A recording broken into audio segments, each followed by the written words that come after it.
Venezuela reignites a long-standing border dispute. The prize? A resources-rich swath of neighboring Guyana. On Sunday, Venezuelans backed their president's call to claim it. Some worry it's a short step from referendum to annexation. Now, the territory of Essequibo has long been ruled by Guyana, but Venezuela says it's theirs. Ellen Morrow breaks down how they got here and why now.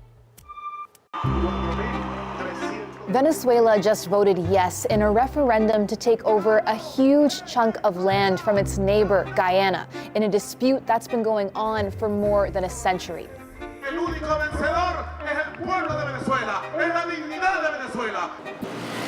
We are working around the clock to ensure that our borders remain intact and the people in our country remains safe. Tensions are high. There are even fears of a military confrontation. So how did we get here? This is Essequibo, recognized by the international community as part of Guyana, making up 2/3 of that country's territory. But Venezuela claims it's actually the rightful owner. There is very little controversy that Venezuelans agree that that territory belongs to them. However, potentially inaccurate it is. Essequibo is bigger in size than England or Greece, mainly thick jungle, but also home to about 125,000 people. Canada has 10 provinces. Guyana has 10 regions. The Essequibo encompasses 6 of those 10 regions.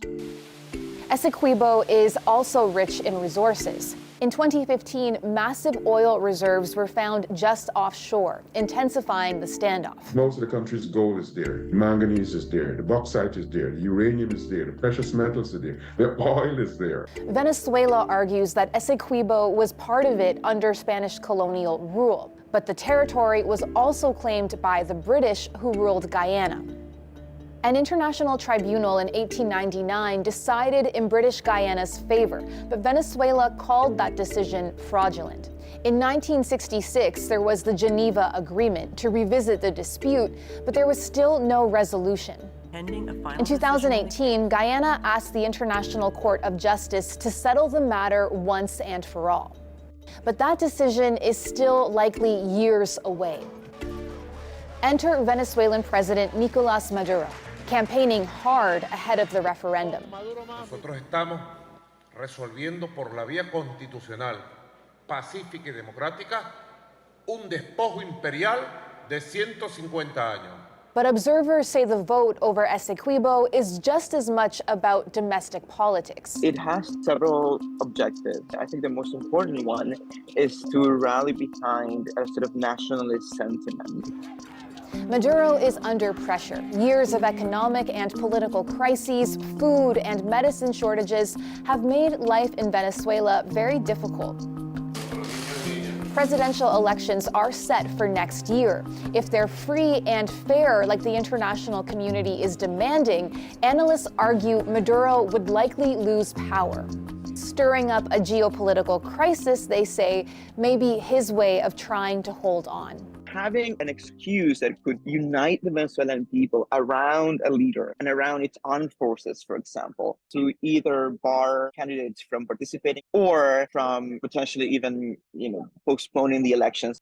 And any attempt at actually annexing Essequibo, experts say, would be too risky. There are too many geopolitical risks for Venezuela. Too many risks for Maduro's stability if he were to annex. He's hoping that by pressuring Guyana, Guyana will succumb to this long desire that he has had for a bilateral deal that gives them something. Still, concerns are growing over a possible military conflict.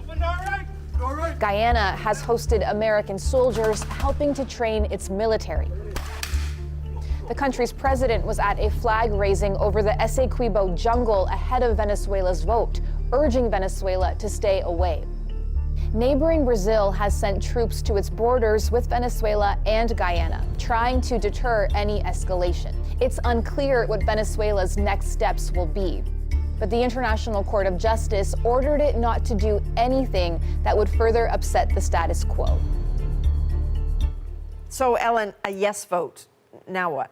Well, that's the big question here. The International Court of Justice said that it appears Venezuela is taking steps with the aim of trying to take over control, including plans to build an airstrip nearby. But Venezuela knows the international community is watching, and it wants more sanctions relief. So taking further action over Essequibo would not necessarily be the way to get that sanctions relief. But in the meantime, without clarity, this just means a lot of anxiety for the residents of Essequibo.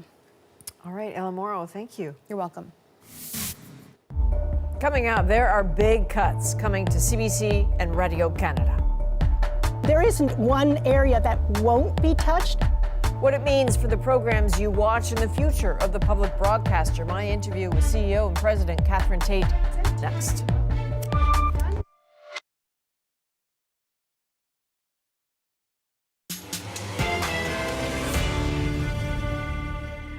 The CBC says budget pressures are forcing it to make major cuts. 600 jobs will disappear, 200 vacancies won't be filled, and programming budgets will be reduced by tens of millions. So what does it mean for the shows Canadians watch? Earlier today, I spoke with network president Catherine Tait. Thank you for joining us, and I'm curious, based on the cuts today, roughly 10% of the workforce, what changes will Canadians notice? Well, I hope very much that they won't notice too much, because we're not just taking a razor cut across the board. Adrienne, what we tried to do in each of our divisions is look at strategically how could we do and deliver our programming to Canadians in a more efficient fashion. So wherever possible, doubling down on technology and automation. So my hope is that certainly in local news and in the regions, there won't be that dramatic an impact for our audiences. Well, if the audiences aren't going to notice that much of a dramatic impact, did you need those positions? Well, we've been operating as a public broadcaster in traditional television and radio for 80 years. So we have a lot of talent and positions in the company that over the years, as we transition to digital, we've been able to evolve how we produce our content. But having said that, I didn't finish my thought. Where the public may, in fact, see some difference is in the area of primetime television in particular, where we have also announced a cut of 40 million in programming. So that's 25 million for CBC and 15 million for Radio Canada. So fewer programs, new programs on GEM, for example. Perhaps not all the renewals of your favorite series, and perhaps fewer episodes of some of your favorite series. And so when do you think those changes will be noticeable? As I said today, what we've done in this plan is a progressive, gradual rollout of cuts over 12 months. And as painful as that is, our thought was we needed to be fully transparent because we are in bargaining with our Canada Media Guild. So what then won't be cut? So in other words, what won't you touch? Well, I have to say, Adrienne, every single department, every division in the company, to reach a number as big as 125 million, everybody had to give. And so there isn't one area that won't be touched. What we did was we tried to make decisions deliberately and thoughtfully so that we can plan for the future. I want to talk about journalism for a moment. You know, we've seen some of CBC's competitors cut the vast majority of their foreign reporting, their in-depth reporting at a time when it's never been more important. CBC also has a presence in smaller communities in Canada that others don't. Will you touch those areas too? When we went into this exercise, we communicated with all of our leaders, let us protect as much as we can our journalism, and let us protect the priorities that we've stated time and time again with respect to equity and diversity, about improving representation on our screens and behind the camera. How did it get to this point? You know, we're not immune. CBC Radio Canada has enormous privilege of public funding. It's something that we are grateful for, And we also have different obligations than our private sector colleagues. We serve minority language communities in areas outside of Quebec for francophones. We're in the north. These are markets that will never be commercially viable, but it's important work and it's absolutely core to our mission. But we also have the same pressures with respect to inflation, cost of production, cost of operations, declines in revenue related to our traditional television services. All of that has created a perfect storm, and the pressure, the unbelievably fierce competition from the foreign streamers that accelerated and was amplified coming out during the pandemic and coming out of the pandemic. Sounds like something that's spread very thin. We are enormously spread thin. I mean, it's just incredible. This organization has the same budget that it had 30 years ago when it was only doing television and radio. Not only, mostly. And today we do television, we do streaming video, we do radio, we do podcasts, and we're online with cbc.ca.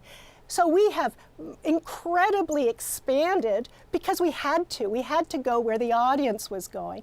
And yet, we don't want to abandon our loyal audience that's still watching us on TV or listening to us on radio. So that's the spreading thin part, for sure. But when someone in your life is spread too thin and you're having an honest conversation about it, very often the most basic advice is you've got too much on your plate, right? Something's got to go. So what's got to go? Well, in this exercise, what we really asked ourselves is there a way we can do it smarter, better, and more efficiently? So in terms of production, and we will reduce the number of shows overall. And so we'll have to make those hard choices in the coming months. The Prime Minister has asked the Heritage Minister to update CBC Radio Canada's mandate. So if CBC can't do everything that the mandate currently requires with the budget offered, what would you advocate changing about CBC's priorities? I believe that our mandate, as described in the Broadcasting Act, is absolutely essential to our democracy and to cultural expression in this country. We're here to inform, enlighten, and entertain. And I would be very sorry to see that mandate changed. I think what government is referring to is our financial model and how we do things and how we operate in the marketplace. We clearly need an improvement to the ecosystem. We know that that a healthy democracy benefits from the presence of a public broadcaster. We've seen that in all the European countries and in many, many reports around the world. So how do you maintain a healthy ecosystem that is Canadian owned and operated in the face of the presence of unregulated digital giants that have the advantage of worldwide revenues when the private broadcasters and CBC Radio-Canada can only benefit from revenues that we earn in our own country. What about CBC going ad-free? Well, you know, a lot of people feel that they'd like to see an ad-free CBC, and of course we are ad-free on radio, and there's some great advantages to that. But today, that portion of our budget is considerable, over $250 million and even more during an Olympics games year. So if we had to cut $250 million without advertising, that would be a very, very deep cut to services to Canadians. And that's always been the balancing act. We live with the advertising, and by the way, it brings us closer to the market in many ways, and but it does fund a lot of our programs. I'm just curious about something. I'm going to presume no bonuses this year. I mean, the Canadian Taxpayer Federation said a Freedom of Information request showed $16 million were paid in bonuses in 2022. Can we establish that that is not happening this year? It's too early to say where we are for this year. We'll be looking at that like we do all our line items in the coming months. So there's a chance bonuses could still happen at a time when jobs are being cut? I'm not going to comment on something that hasn't been discussed at this point. So, okay. Well, detractors say that, you've heard it, this country doesn't need the CBC.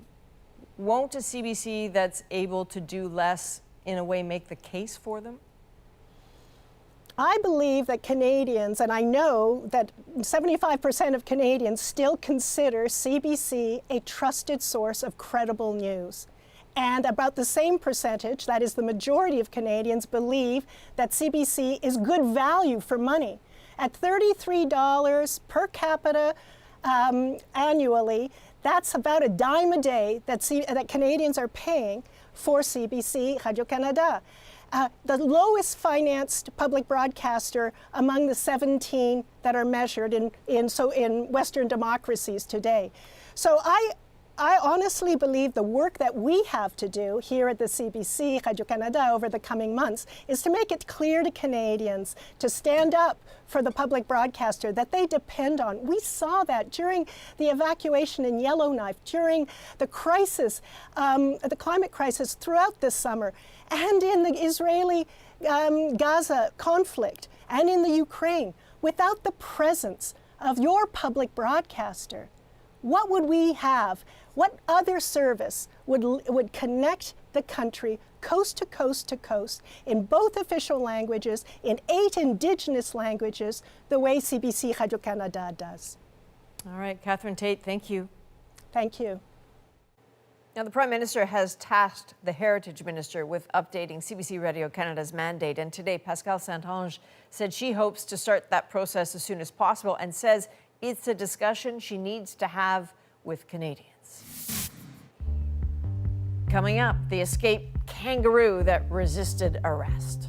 Only one of our officers was punched in the face by it, but they'll be okay. Canada's most wanted kangaroo finally apprehended, next in our moment.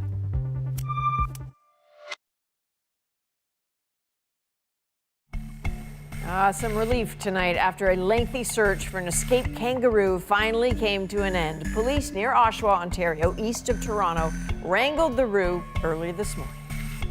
But as you will soon see, the misplaced marsupial did not go quietly. The epic saga of Oshawa's kangaroo on the run is our moment. And only one of our officers was punched in the face by it, but they'll be okay. A kangaroo has gotten loose. It is not our kangaroo. I was on my way to school with my son, and I go, Landon, that's a kangaroo. As the animal handlers last night were trying to unload the animal, it jumped over their heads and escaped. And now I have the illustrious job of going out and trying to wrangle this thing. She's about 4 years old, but she's still very fast. I am completely soaked because I've been running through forests all day trying to find this thing. It's been over 10 hours. The crews have called off the rescue mission for tonight. So just after 3 a.m., 2 of our officers located the wayward marsupial. The officers actually just grabbed it by the tail, and they were able to safely keep her contained in the area. Only one of the officers was actually struck in the face, but he'll be just fine, and we won't be continuing the investigation.